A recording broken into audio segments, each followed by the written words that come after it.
So let's talk about the NBA in-season tournament because it just ended this past week. The Lakers, I find it kind of fitting, just considering league history and whatnot, won the NBA's first in-season tournament, beating the Indiana Pacers 123-109. Anthony Davis in that game finished with 41 points, 20 rebounds, 4 assists, 5 blocks. James LeBron, the king himself, ended up with 24 points, 11 rebounds, 4 assists, 2 steals, and then he gets the MVP for the tournament as well. I think he averaged 26, almost 27 points a game, about 7.5 assists, 8 rebounds was roughly where he was sitting last I checked. They went 7-0. They went undefeated in the tournament, beating the Suns, Grizzlies, Trailblazers, and the Jazz in the group play. And then they beat the Suns in the quarterfinal, Pelicans in the semifinals, and then the Pacers in the championship. So each one of those players gets $500,000 apiece. Pacers aren't walking out empty-handed. They still get $200,000 apiece. In your opinion, on every level, whether it's the business level, whether it's from a fan, so commercial success, fan hype success, was this tournament actually successful, and will we see it in the upcoming years? It was not successful. We will continue to see it. The NBA wanted to sell the streaming rights to Netflix on this whole thing being put together. Netflix said no thanks. Right. We're not interested. I'll tell you why it wasn't successful. Besides the ratings, I won't even get into the ratings. I think 4 million. So wait, hold. So what from all facets, it wasn't successful at all? No, I think it was very successful. I think the fan interest was really high for this, but I think the fan interest was high for the people that watch anyway. The final game drew 4 million viewers or 4.8 million viewers. It was like the highest rated regular season game in a really long time. That's good. Yeah. The problem is that the Lakers were in it. The problem is that the NBA has a situation where they keep putting the same 4 teams on the national stage year after year, and that's why they can't build the brand. I think it was awesome that the Pacers made it. Could you imagine if the Kings had made it and we had gotten De'Aaron Fox versus Tyrese Halliburton all building up to it? The thing about it is that the NBA was probably happy that the Lakers were in it because of the viewers, but does anybody, first of all, the Lakers are boring as hell to watch. They're winning. They got an interesting formula, but they're not a fun team to watch. I watch the Sacramento Kings play every night. They had the best offense in NBA history last year in terms of offensive rating, and they're on that pace to do really good again. They just broke a single season franchise record for 3-pointers the other night against the Brooklyn Nets, smashed them, and then laid an egg against the Clippers, but that happens on back-to-backs. Yeah. I just don't think that they drew any new eyeballs with it. And I think it was exciting for NBA fans, and I think that it may have made them more money. But the whole reason why they put it together was because their TV rights contract is up, and they want more money, and they're going to get less. Adam Silver has lost viewership as his time of commissioner. He's driven people away from the game. I listened to the Kings Clippers game on the radio the other night because I turned it on for like 3 minutes and I was watching James Harden. I was like, I don't want to watch this anymore. I don't like looking at him. I just don't think that there's, at this point, the other 2 big sports in the United States are suffering massively. The second biggest sport in the United States is college football. It's the NFL, then it's college football. Then it's the NBA, then it's baseball. Baseball has become Japan's favorite pastime, not the United States' favorite pastime. And frankly, I know you're not keyed into this sport at all, and you probably haven't paid much attention, but the PGA Tour has been ripped to shreds by this Saudi-backed Live Tour that's popped up. I've heard about it. And someone big just signed with them or something, or committed Rahm, with them. Who's been the number 1 golfer, and they signed him to a massive amount of money because the PGA operates as a nonprofit. So they drum up, basically donations to pay the purses. The Saudis are going to do this. They're going to start a basketball league. It may not be this year, it may not be next year. and I'm going to be one of the first people that talks about it on a podcast, they're going to start a basketball league.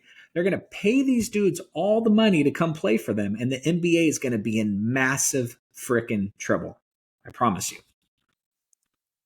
I'm gonna disagree. I'm gonna read you off just some numbers for the viewership. Okay, local viewership for the group play games was up 20% from the games played last November. Any national games shot up 26% from last November. League Pass viewership for the 7 group play nights increased by 25%. The league average attendance for in-person attendance was at the highest for November, while the NBA app and their social channels had the best first month of the season ever at 3.9 billion video views. So comparing to other sports like football, obviously it's not going to be, you look, I mean, the NFL probably averages well over that 3.9 every month with ease and clears it. But the whole point of this tournament was to compete with the NFL. At the end of the day, that's what it was for. And it was to drum up excitement for early season basketball. And I think it did that. I mean, we see it from the numbers alone. It's exciting. And I think that if they make it, and the players liked it. You heard the players talk about it. And I was one of the guys from a fan's perspective that I was like, I think it's kind of dumb, but I'm not really sure. But I was one of the people who tuned in every single tournament night. And I thought it was cool. When the Celtics had to score 26 points to actually get into that wild card spot, or to guarantee them that spot, I thought that was cool. And we laid it on and we actually blew it up. So I thought it was exciting. One of the things I think that a lot of fans, from what I've seen, is they complain that and I don't really understand this, they complain that it was too confusing. I don't understand how anyone could think that the group play was super confusing. It's taken directly from one of these soccer leagues. I think it's the Champion League. Super simple to actually understand. I think the NBA, one of the things that the NBA has a problem with is their like dying unspoken rule type thing. Some of the players found it a little bit confusing. Just to give you some examples, is the point differentials, as was the tiebreaker, obviously. The unwritten rule of running up the score at the end of a game, right? People aren't supposed to do it. You're not supposed to take a last minute shot when you're already up. I love that. Whatever, right? So Pascal Siakam launched a 3 in the closing seconds of a win over Chicago with the Raptors while they're up by 12. And then Celtics head coach Joe Mazzulla had to explain to Billy Donovan,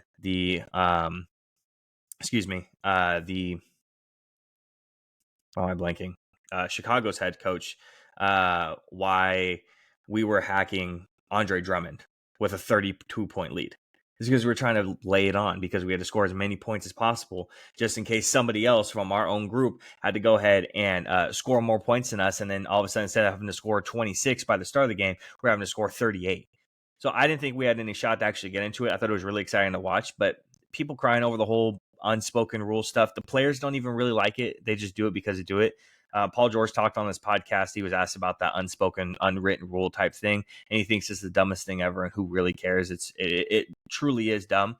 I think the in-season tournament was a success commercially because it did exactly what it was supposed to do, which was to drive up the views. I don't know if they're going to have the same success last year. They have to make changes, and I'm not sure what those changes are, but they have to make changes for it to be worth it, to continue watching. Because it was exciting, it was cool, but it's also like, oh, the NBA has something new, we have to watch it. It is something cool. I've heard some people say maybe you guarantee the in-season tournament winner a play-in spot. I've heard that one. I don't know how that would work logistically, but it would definitely make people play a little bit harder, definitely in the beginning of the season. And it would drive up viewership because it guarantees their team a play-in spot. If they don't make the playoffs, it guarantees them a play-in spot in that tournament at the end of the season.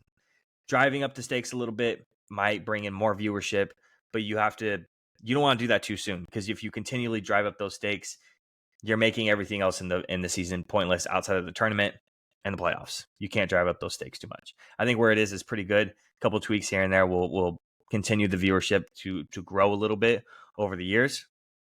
That's my thoughts on it. I do think it's a success from commercially and from the fan standpoint. I'm a big NBA fan. I like watching the games. I thought the tournament was awesome Hmm. when they announced it. But let's revisit this in 45 days. If the games after the play-in sink back down to normal viewership and they don't see an increase, if they can't sell the rights to Netflix or Hulu or any of these streaming documentaries, which was their number one goal, was to sell the rights to make money. Hmm.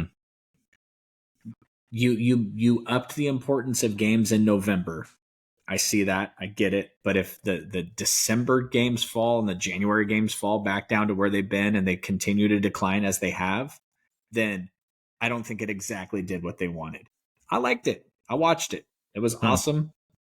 But if you hike up the ratings of the November games and then the December and January games don't matter, just like they haven't, the NBA set out to find a way to stop the the stuff that Greg Popovich made famous, extending the careers of Manu Ginobili and Tony Parker and the load management stuff. Um, the Yeah. reason why the NBA is suffering is because you turn the game on every night and the star players aren't playing, or you spend $300 to go to the game and LeBron James isn't playing. Um, Mm. so yes, it did increase the ratings. Like I said, the finals was 4.8 million or something. It was a lot of viewers for them. Mm. Again, I think it would have been a lot more exciting if it had been two teams that weren't on the national stage all the time. But then again, if it hadn't been the Lakers, it probably wouldn't have drew 4.8 million. So we'll see. I hope they Mm. bring it back next year. I hope they continue to expand it and find a way to make their games meaningful. Right now, the NFL is in a position where every single one of their games matters, and the NBA and Major League Baseball is in a place where their games don't matter. They don't. So, Mm. um, I love the idea of making the play-in winner a guaranteed the in-season tournament. I think that's amazing. I think that makes it, Yeah. because I mean, what do these guys need $500,000 for? I know the lower end players do, but those Yeah. lower end players are playing hard every game anyway. They don't need Right. So They're vying for a playoff spot and a starting spot. They're not we can looking for definitely 500. bookmark that and come back to it. I'd like to see what the NFL, the NBA. Listen, if the rest of the months ratings are up 10 to 15%, if January's ratings are up 10 to 15%, massive success for the league. But I think there's a day of reckoning coming for the NBA with this new Mm. TV rights contract that's coming up.